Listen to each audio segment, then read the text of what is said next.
You're taking it a step beyond the regular traffic updates here at On the Coast, because you have been looking at some of the issues with traffic on the North Shore specifically. Yes, that's correct. We know the difficulties of commuting to and from the North Shore on the best days. And a new exhibit at the Museum of North Vancouver looks at some of those difficulties, as well as the long history of traffic frustrations on the North Shore, and how we can pull all the pieces of infrastructure together to make commuting just a little bit easier for everyone. Well, welcome to Are We There Yet? The Sustainable Transportation Journey. And really the exhibition is looking at the history of transportation on the North Shore. Certainly the story of the congestion we have on the North Shore is part of that story, but also thinking about sustainable transportation options and what the future of transportation on the North Shore might look like. My name's Zoe Mackoff de Miranda. I'm the director at MNOVA, the Museum and Archives of North Vancouver. We're here and we're talking about this exhibit. It's called Are We There Yet? And I think every person who's ever had to drive a long period of time in Metro Vancouver has asked themselves that very same question multiple times. What's kind of the inspiration behind naming the exhibit the ultimate question? Well, I think the Are We There Yet is sort of a double entendre, and it is that sort of the kids in the back seat saying, are we there yet? You know, that sort of idea of being stuck in traffic, but it's also in terms of sustainable transportation, are we there yet? The answer is no.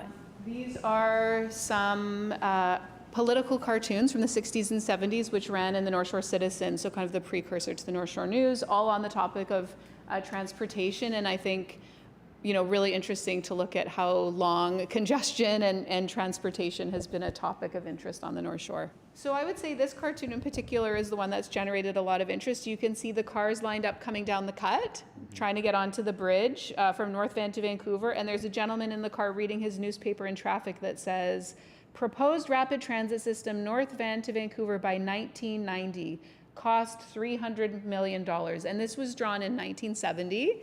And at the bottom it says, it's made my day. For $300 million, we've only got to put up with this for 20 more years. That was in 1970, and that could have been drawn today. As you know from covering traffic, the congestion on the North Shore is really closely tied to the bridges. You know, we have this geography between the mountains and the ocean. There's only so much space to move around. And so people, you know, there do tend to be these bottlenecks of people trying to get on and off the North Shore across the bridges. And sometimes it feels like it's, you know, people say, oh, it's so much worse than it used to be. And, you know, it's really reaching this sort of inflection point. What I think is interesting is that the Lionsgate Bridge was originally built in 1938. It was a 2-lane bridge at that time. And one of the things that we know from our archival records is that people were complaining about congestion on the bridge almost immediately. So as soon as the bridge opened, it was clear there was more demand than, you know, what the bridge could really provide. And so it's sort of been an ongoing conversation, I think, since that point of there is just such interest in getting to and from the North Shore.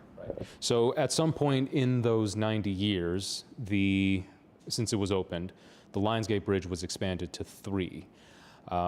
Probably not the biggest expansion, objectively speaking. So it looks like not a whole ton has changed on that front? Well, yes. I mean, it was built in 38. The expansion you're talking about was in 1954. It is now 2025, and we have the same number of lanes on the bridge as we did in 1954. Do you get a sense that people feel the issue feels bigger, it feels more magnified because we look at it differently now? I think people do feel that way. I think it's more magnified because the population is greater. People are really active on social media, complaining about traffic. And I think one of the main takeaways that we'd like people to sort of walk away with from the exhibition is really considering what everybody can do in their own lives to help make a difference and contribute towards solutions. So we can have all these different pieces of infrastructure in place, you know, BRT, the bus rapid transit, you know, increased, you know, transit infrastructure, different opportunities for biking and active transportation. But at the end of the day, it's up to each person to make decisions in their lives of how they might be able to augment their transportation journey. And so we have this interactive in the exhibition where there is a map of the North Shore, and then we have railroad tracks, we have bridges, we have SkyTrain lines, all sort of in the wooden toys, so that kids can actually look at the map and look at where the current transit routes are and where the bridges are and the C-bus route, and consider, okay, a lot of people talk about a third crossing. If we were going to put a third crossing, where would that go? So we actually have a section of the exhibition where people can sit down, there's a pen and paper, people can give comments or ideas about what they'd like to see in terms of transportation in the community, and we actually will be sharing that feedback with the transportation departments at the City and District of North Vancouver, as well as with TransLink. So we're trying to create sort of a channel kind of for engagement and feedback through dialogue within the exhibition. And probably a good amount of frustration too, I'm guessing. There is frustration. I was surprised. I thought a lot of the commentary would be negative, of people going, oh great, another place where I can kind of complain. But it's been really amazing. Mostly it's been constructive, and people just have ideas and are really hopeful that maybe one of those things will come to fruition. Wow. So that was our reporter, Steve Jiang, with a story about Are We There Yet? That's the Sustainable Transportation Journey, an exhibit at the Museum of North Vancouver, and you can see that exhibit until March 2026. So, Steve, I mean, you cover the commute every day. What was it like for you to be there and see this exhibit for yourself? I was very interested to hear that the congestion started pretty much as soon as the Lionsgate Bridge opened, and people had very strong thoughts about that from pretty much the get-go, which it's a little bit of, I guess, a different perspective on it, because we look at traffic and we look at the roads right now, and we don't often think about how things were in the past. And arguably, you could say that maybe it wasn't as bad because the population just wasn't the size that it is now. The roads were a little bit more appropriate for the population of the day. But we see that it's clearly not the case. And we also hear that people have genuine thoughts. People really feel strongly about this, and people